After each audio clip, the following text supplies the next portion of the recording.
State of emergency declared in St. Catherine based on the high level of crime rate.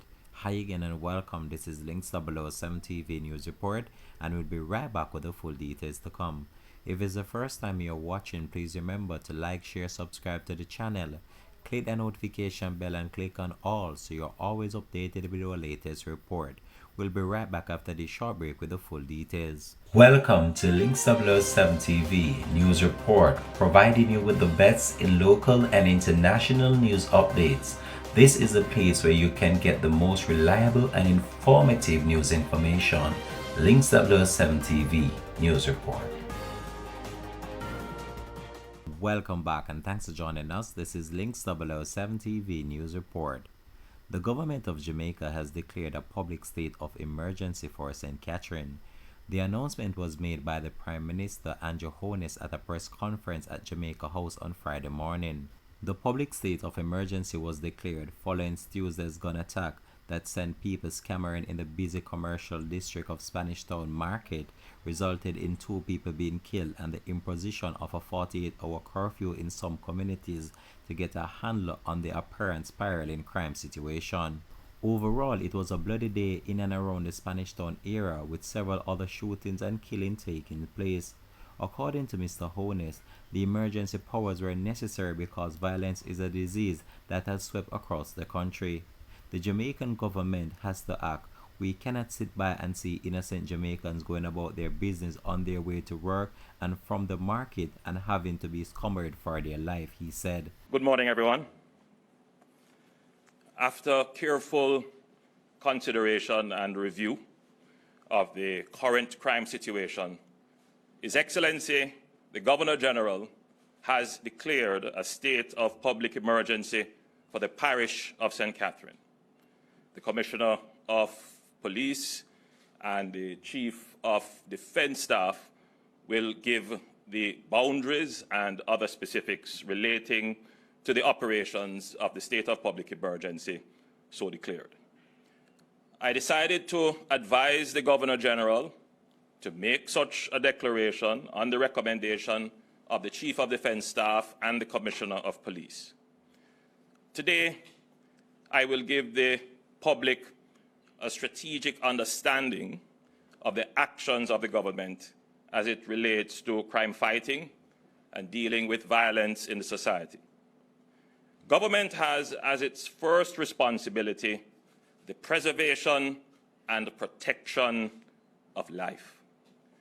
Government measures and indeed keeps track of deaths in the society, not just for the purposes of statistics, but it is important for government to ensure that the average citizen feels safe and secure.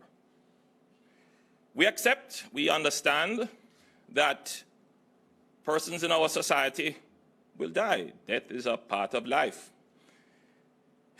People die every day from natural causes, for health reasons, from accidents and motor vehicle crashes. But even then, the government still measures it. It keeps a track. And the government, for example, is always very concerned when we see Jamaicans dying from non-communicable diseases, for example, such as hypertension, diabetes, and other such diseases. And in fact, if deaths related to health reach a certain level, we sound an alarm. We call for emergency measures, such as we did during the COVID-19 pandemic. Most countries globally did so, and this was clearly justifiable. There would be no issue as to whether or not we should institute emergency measures to preserve life in those circumstances. However, there is another set of circumstances which cause death, and this is violence. Violence is pretty much a disease and should be treated as such. It is a disease. And indeed, in our society, unfortunately, we have come to accept violence, if not normalize violence. We have calculated into our normal social transactions, violence. So it would appear that there is no sense of urgency when we lose lives as a result of violence, including organized and calculated violence. As it relates to deaths as a result of criminal activity, gangs, there are three actors that we have to pay attention to. Dons, who lead gangs and who use guns, that is one feature. Guns, the other feature. And we have to pay attention as well to our young people, particularly our young males who get pulled into gangs, organized by dons and given guns. The main cause of violence that creates the kind of fear, indeed terror that we are seeing in some communities, is as a result of the organized criminal activity of gangs and guns, and the young men in particular that they recruit. So the government of Jamaica has to act. The government of Jamaica cannot sit by and see innocent Jamaicans going about their business on their way to work or from the market and having to be scurrying for their lives. The government has to act. That is the government's responsibility.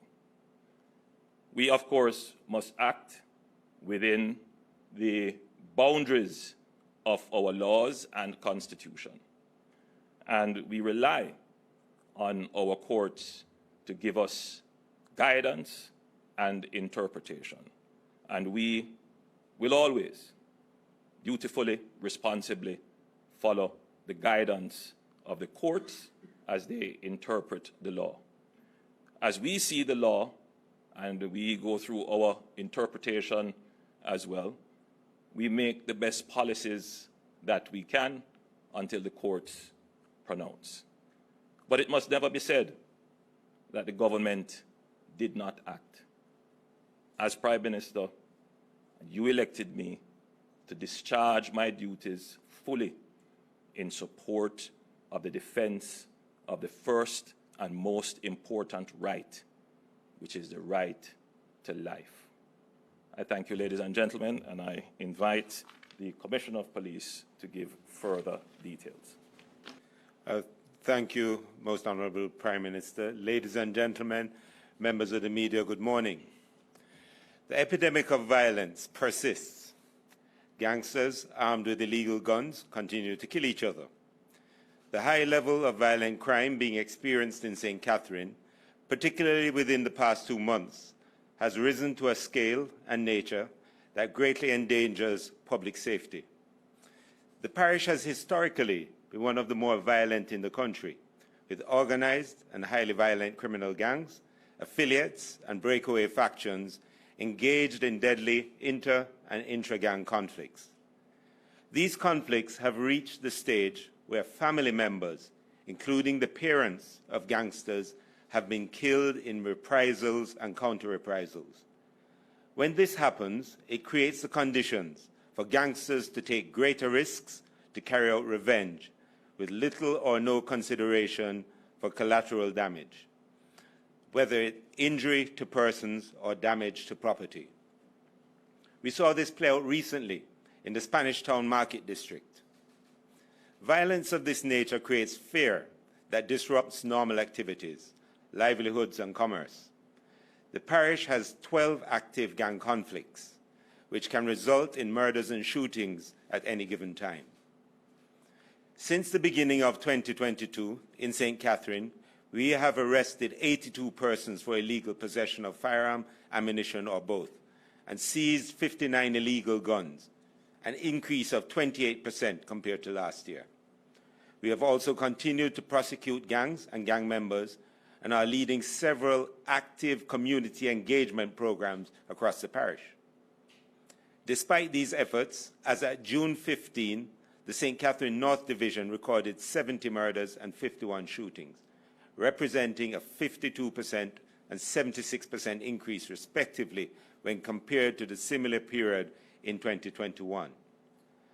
Meanwhile, in the St. Catherine South Division, 58 murders were recorded over the period, as was the case last year, and 53 shootings recorded compared to 43 last year, an increase of 23%. 6 weeks ago, the St. Catherine South Division was experiencing a reduction in murders by 40%. The recent conflicts in the St. Catherine North Division have extended themselves into the southern section of the parish to include Portmore and Old Harbour. As a consequence to all of this, and in consultation with the Chief of Defence Staff, we requested that a state of public emergency be declared in the parish of St. Catherine. We have seen the data.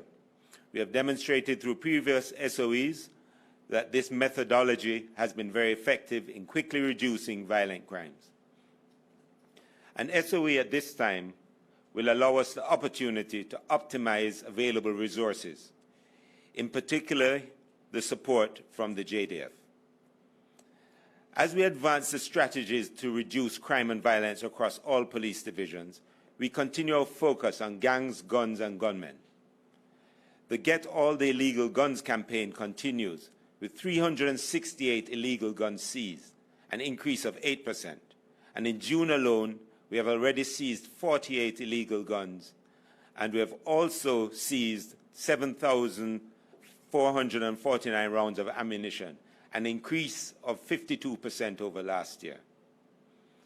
Significant emphasis is being placed on intelligence and investigation, utilizing all available technology. We have built our institutional capacity to respond appropriately with due care and regard for the rights of citizens. Within the boundaries of the SOE, we'll be conducting a suite of operations that will see increased presence and movements of the security forces. We'll attempt to manage the impact of our activities on persons going about their normal business.